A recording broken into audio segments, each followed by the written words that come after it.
আসসালামু আলাইকুম। আশা রাখি সবাই ভালো আছেন।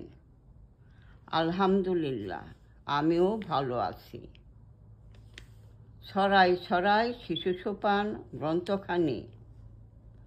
গ্রন্থখানি থেকে নতুন পাঠ শুরু করার পূর্বে প্রথমে একটি প্রশ্নের মাধ্যমে পূর্বজ্ঞান পরীক্ষা করা খুবই গুরুত্বপূর্ণ বিষয়।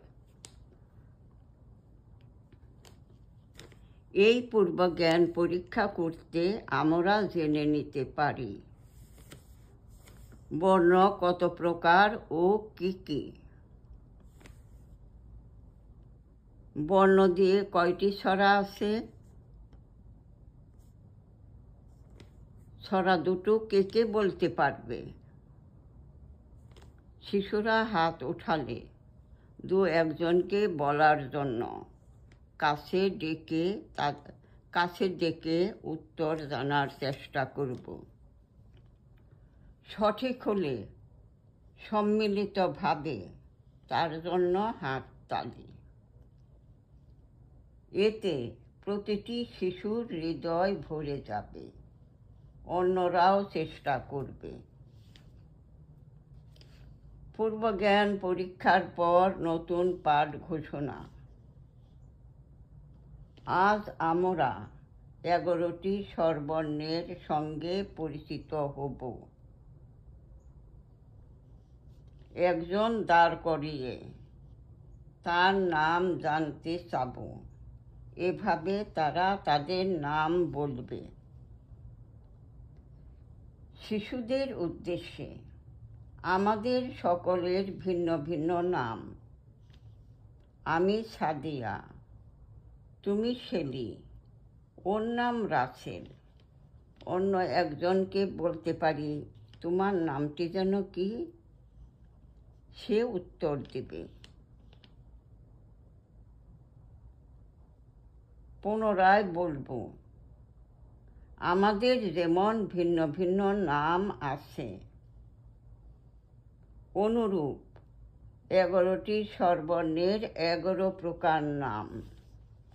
যেমন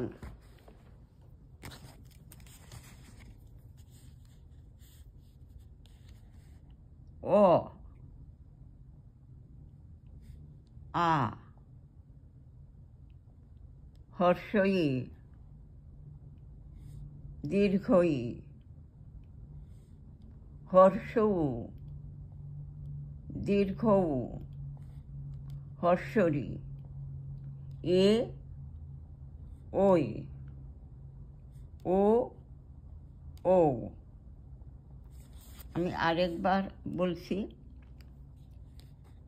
অ, আ, হর্ষই, দীর্ঘই, হর্ষৌ, দীর্ঘৌ, হর্ষরি, এ, ওই,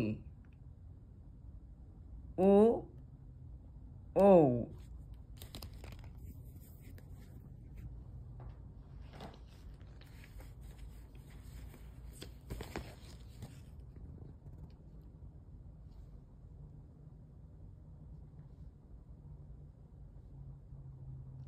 বর্ণগুলো দেখাবো, নাম বলবো, শিশুরা বলবে। প্রতিদিন 3টি করে বর্ণ, নাম এবং লিখতে শেখার সুব্যবস্থা থাকবে। তবে শিশুরা সুন্দর এবং সাবলীলভাবে আয়ত্ত করতে পারবে আমাদের মাতৃভাষা বাংলা। ভবিষ্যতে তারাও এই প্রণালী ব্যবহার করবে। এভাবে বাংলা ভাষা শিক্ষা করা খুবই সহজসাধ্য হবে।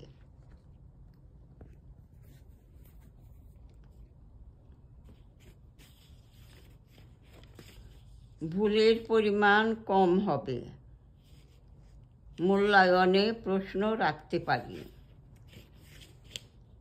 এখানে কয়টি বর্ণ? উত্তর 11টি। এই 11টি বর্ণকে কি বলে? উত্তর আসবে স্বরবর্ণ। বর্ণগুলোর নাম কি? প্রয়োজনে শিক্ষক সাহায্য করবেন। এসো বর্ণগুলো পুনরায় পাঠ করি।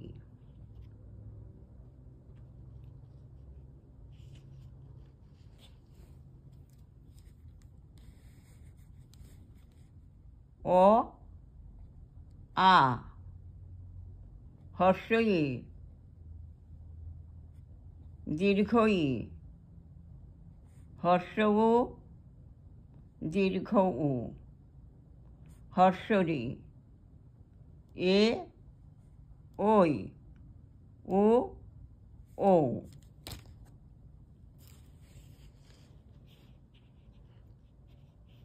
আজ এটুকুন। আগামীতে ইনশাল্লাহ নিয়ে আসব অন্য অংশ। ভালো থাকুন, সুস্থ থাকুন। আল্লাহ হাফেজ।